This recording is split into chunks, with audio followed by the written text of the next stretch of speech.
Okie dokie artichoke, what up? Welcome to the Inspire Life podcast.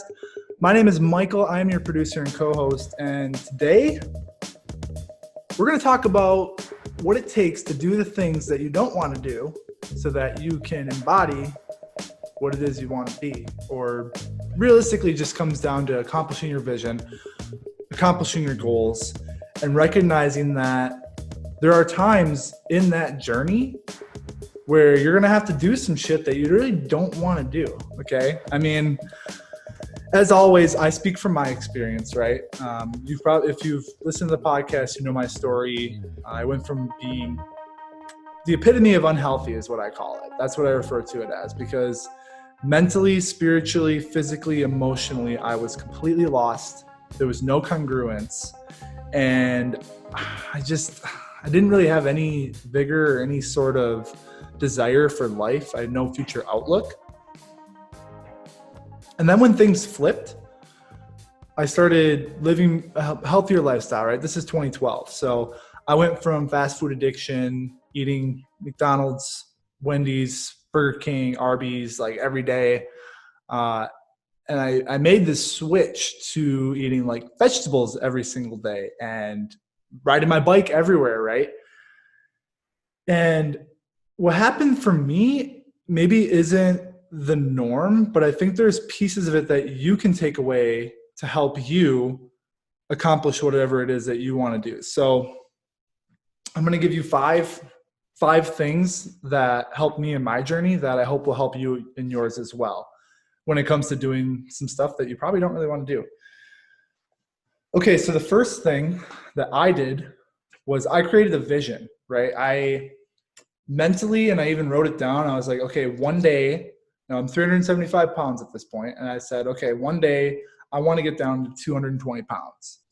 That would be losing over 150 pounds. I know I would be healthy at that weight. I'm a pretty, wide, kind of stocky guy. I got broad shoulders, so I can carry that weight well.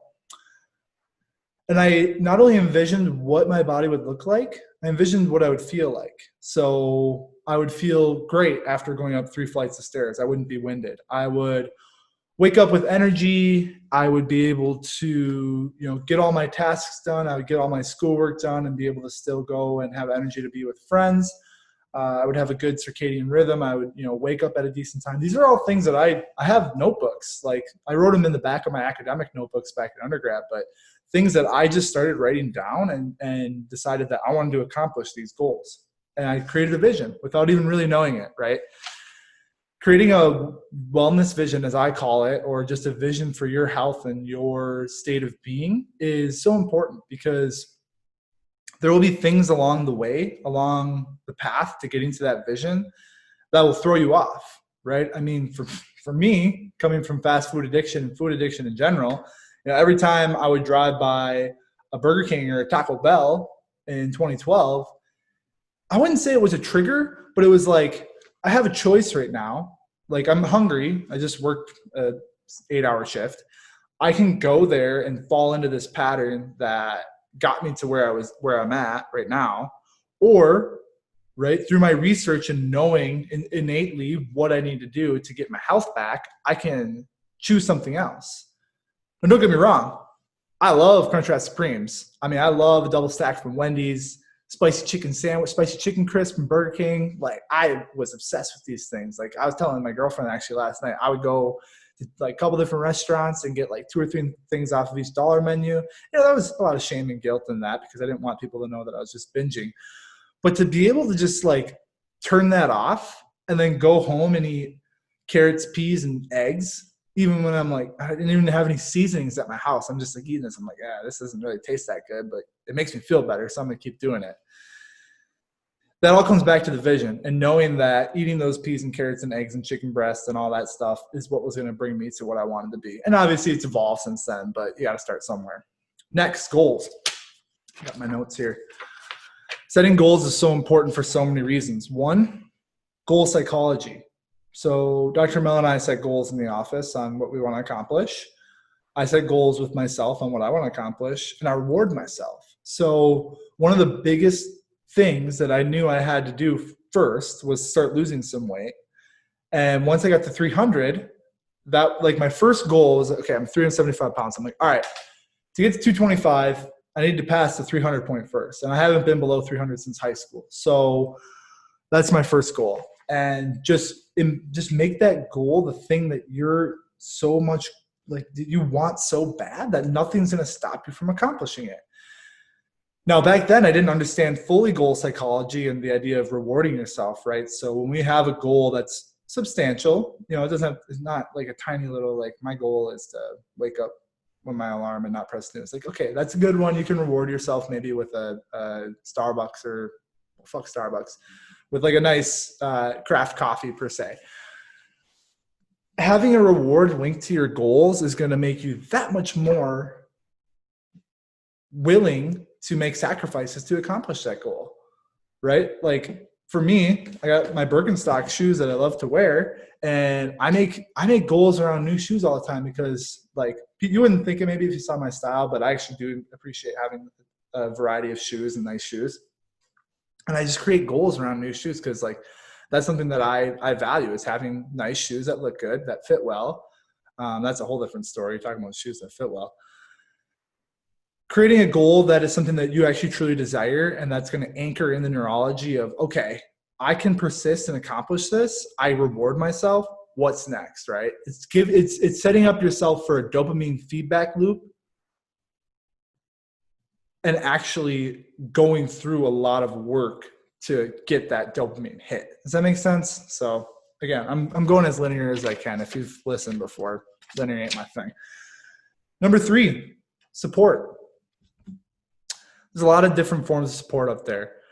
You could go online, and I mean, you could find Facebook groups that are great with support. You can go, there's different apps you can use to help hold you accountable if it comes to weight loss. You could work with someone like Dr. Mel, who is a support person for a lot of people in their healing and helping reconnect internally. You could work with a health coach like myself. I specialize in food addiction. I help people overcome their food addictions. Okay, so if you need some extra support in whatever it is you're trying to do, that's out there. There's also groups like for recovery, there's AA.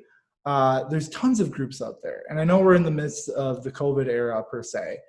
And a lot of these groups right now are on hold, but there's means to do it, right? Like I'm on Zoom right now. So there's having a support person beyond just your immediate, like your spouse maybe, because having your spouse's support is great. And having them be online with your vision is great. And your spouse and your family most times are going to unconditionally love you, hopefully, through thick and thin, no matter what's going on. So sometimes you need that additional support that's external to help just, keep you accountable. They can provide education. There's a lot of reasons why having that support team is so important, okay? Number 4, the fourth point on doing what must be done when you don't always want to is to reflect.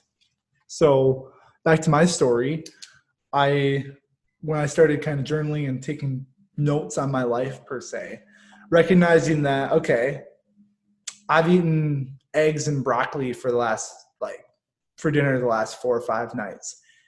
And I wrote down, I've also lost 6 pounds in the last 2 weeks. So clearly there is some dots being connected here.